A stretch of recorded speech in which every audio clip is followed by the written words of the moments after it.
aí, pessoal, meu nome é Marcos Botelho. Victor Fontana em mais um. Teologix. Eu gostei do Victor. Ficou chique. É do grego? É. O pior é que é alguma coisa naquela região ali, né? O Victor é do grego. Vamos lá, a gente vai continuar uma série que foi sucesso de bilheteria, chamada Desmascarando o Falso Profeta. Desmascarando o falso profeta do que dessa vez? Porque a gente já desmascarou da prosperidade, certo? Da ação social teve também, eu lembro. Teve um conservador fundamentalista, alguma coisa do gênero, né? Agora é o politiqueiro. Você já leu no título, mas a gente gosta de repetir como se fosse uma novidade. Então, vai que você tá vendo isso no Instagram e não tava no título. Vai que te mandaram no WhatsApp. Mas sempre tem que você recebeu de um robô. É verdade. Esse você não vai receber de robô. Não dá. O robô recusa. Agora, a gente quer... Primeiro vamos rodar a vinheta, depois a gente explica como é que funciona. Então roda a vinheta.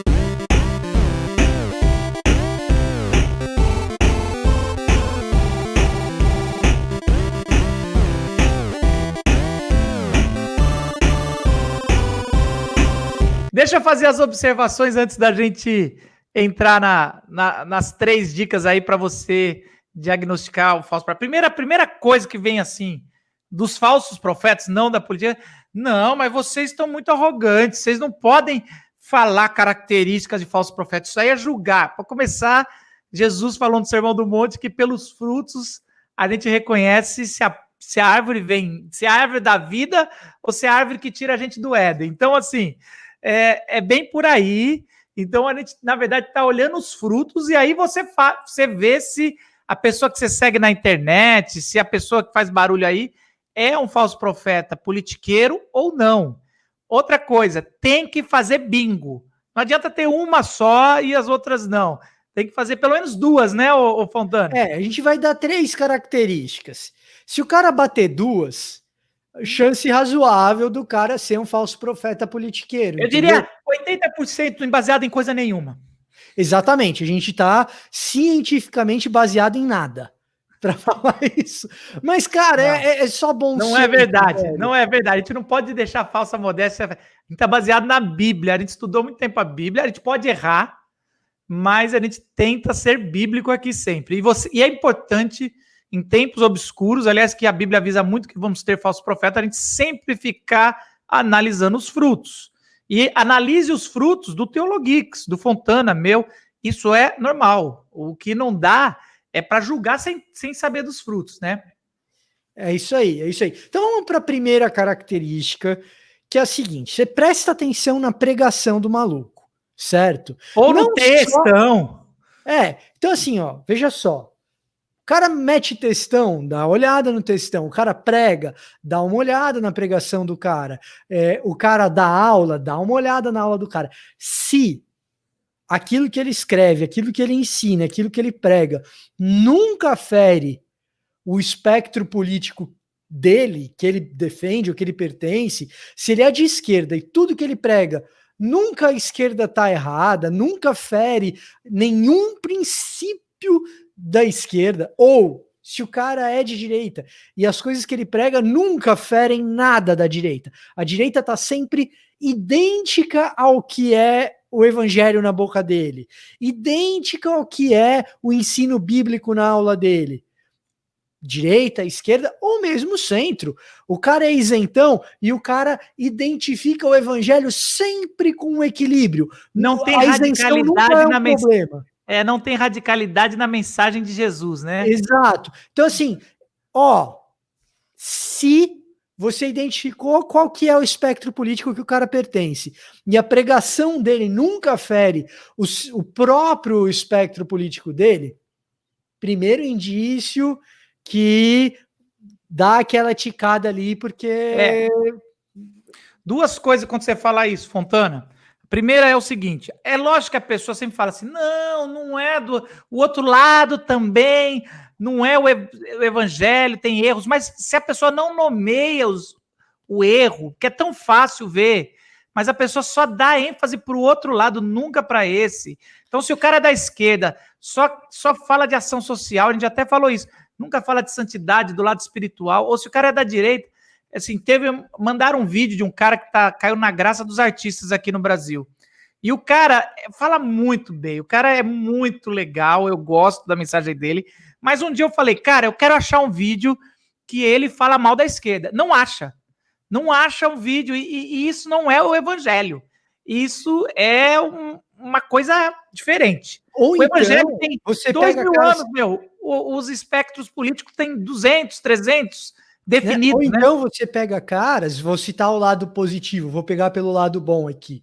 Você pega caras que são politizados, mas você não vê o discurso dele ferindo lados políticos, porque ele não faz palanque político nenhum. Você tem até dificuldade de identificar o espectro político do qual o cara faz parte, porque ele é equilibrado nesse aspecto, não aborda tanto esse assunto o tempo todo. Você pega um Hernandes Dias Lopes da vida. Você não vai ver ele ficando falando de direita, de esquerda, e ele fala, não, agora eu tenho que ferir esse espectro político por causa disso, por causa daquilo. Não. Mas eu vou falar de dois caras muito politizados, dos dois lados, que eu entrevistei até uma semana ou duas atrás. Um é o Antônio Carlos Costa, que ele é social-democrata, mas ele bate do mesmo jeito na esquerda, tranquilo. E o outro é o Guilherme de Carvalho, que é mais da direita, ele se autodeclara, mas ele bate também tranquilamente. Então, assim, não precisa... É óbvio que o evangelho tem a ver com política. Não negar isso é pior ainda, é um outro falso profeta. A gente está dizendo, e agora tem uma coisa pior que você fala no curso da Glocal de Missões Urbanas, ô Fontana. Essa mistura da cultura da direita, pode ser da esquerda também, mas agora vamos falar da direita, é o começo do fim, do descrédito da cultura ocidental, quando o cara não sabe mais distinguir o que é evangelho e o que é um pensamento político. Isso acontece muito nos Estados Unidos, né? Uma das origens dessa sensação de repulsa da sociedade pós-cristã pelo movimento evangelical tem a ver com uma identificação irrestrita do movimento evangelical com as pautas de direita. E essa identificação irrestrita muitas vezes vem em detrimento do evangelho. E você acaba, em nome de determinadas pautas, que podem até ser pautas legítimas às vezes, mas em nome de pautas legítimas, você abre mão de valores fundamentais do evangelho. Isso, do lado da direita, aconteceu aqui nos Estados Unidos, e eu acho que aconteceu no Brasil em anos recentes do lado da esquerda. Então, pode acontecer aí para um lado, para o outro. Qual que é a regra, voltando e fixando, é o seguinte...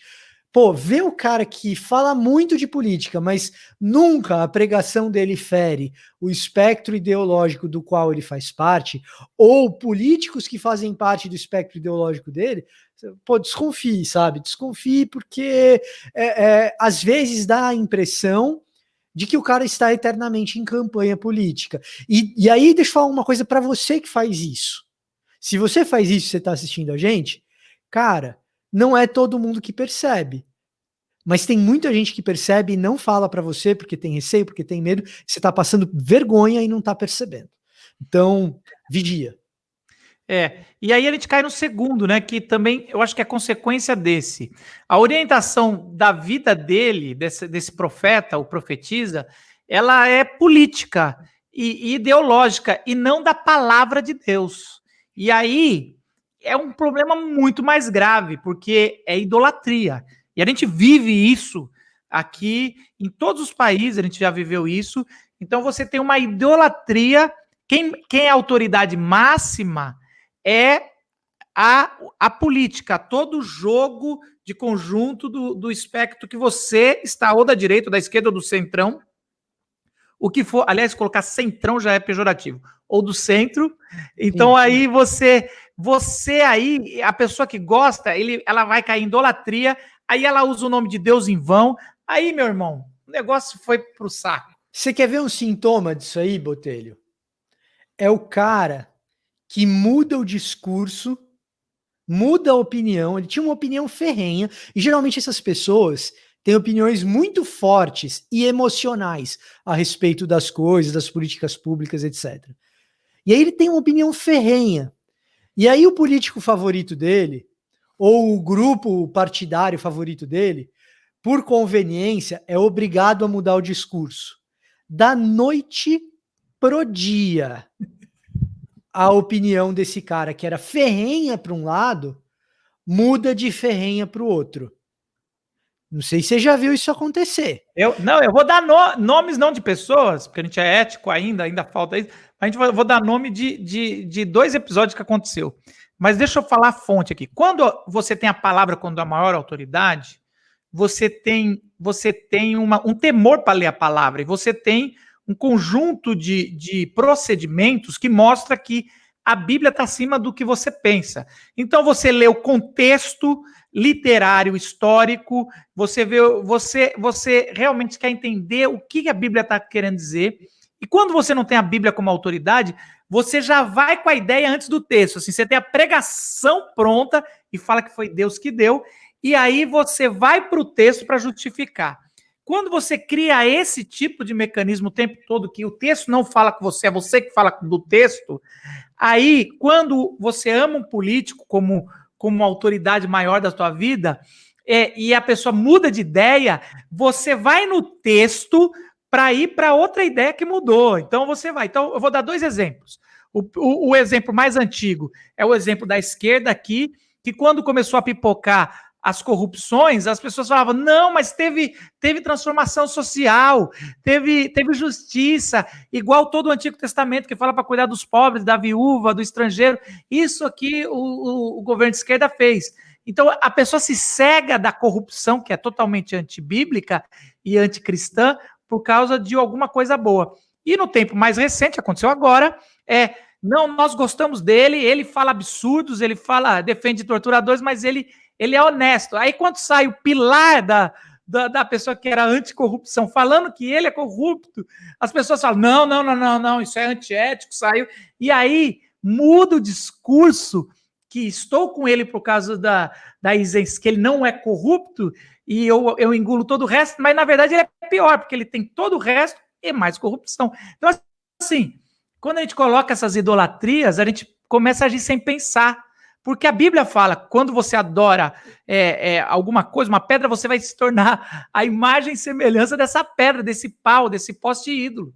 Você é aquilo que você adora, né? Você se torna aquilo que você adora. Então, isso é um problema, né? Isso é um problema sério, que nos leva também à terceira coisa. Então, ó, já marcou, hein? Já marcou. Então, vamos recapitular. Né? A pregação do cara nunca fere o espectro político ideológico dele. Ou o político dele, de favorito, de estimação. Pode ser também. Então, marcou um ponto aqui. Se marcou 2 pontos, aí já complicou. Que é o quê? Que é a orientação dele de vida parece ser uma ideologia política e não a palavra de Deus.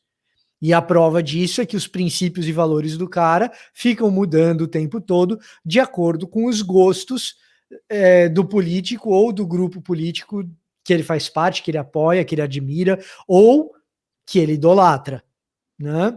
E o terceiro, cara, é o seguinte, esse aqui é especial para pastor. Pastor que não fala de evangelho e só fala de política, velho, tem alguma coisa errada, velho. Mas não é possível. Tem pastor aí que eu não lembro qual foi a última vez que o cara falou do plano de salvação, não. O cara fala de tudo. Fala de homossexualidade, o cara fala de deputado, o cara fala de vereador, fala de projeto de lei, o cara fala de STF, o cara fala de presidente do Congresso, o cara fala de presidente do Senado, o cara fala de Sérgio Moro, o cara fala de ministro, o cara fala de coronavírus, o cara fala de tudo. Mas o plano de salvação faz muito tempo que eu não escuto o cara falar. Jesus sumiu. Eu não escuto o cara falar. Então, assim, vai marcando o bingo aí. Porque geralmente o cara marca os 3, né? Quando a gente estava preparando essa pauta, eu fiquei preocupado. Será que eu me encaixo no 3? Ainda bem que a gente sempre colocou essa regra muito antes. Mas é uma coisa interessante para uma observação aqui. A minha rede social, Facebook, eu decidi colocar como uma rede mais politizada, vamos dizer assim. Mas especificamente eu olhei o Facebook, lá, né? Especificamente o Facebook. O Facebook. E aí eu coloquei lá, eu fui dar uma olhada. Será que eu tô só falando de política? Porque alguns reclamam, pô, Marcos, você parou, você tá falando só de política. Mas não é, não. Eu olhei que tem muito mais posts sobre evangelhos, meus vídeos, Teologeeks, as pastorais da quarentena, texto, tudo tá lá. Só que o Facebook, os algoritmos do mal, que era um livro que nunca saiu nosso, ele dá mais visibilidade à crítica política do que ao texto bíblico. Mas sempre que alguém faz essa crítica, eu falo, dá uma olhada na timeline, cara. Só rodar, você vai ver todas as minhas pregações, textos e tudo mais. Então, também tem que se ver o seguinte, porque eu senti um pouco ferido nessa, que eu acho que eu também sou um pouco, eu falo bastante de política, às vezes mais do que deveria.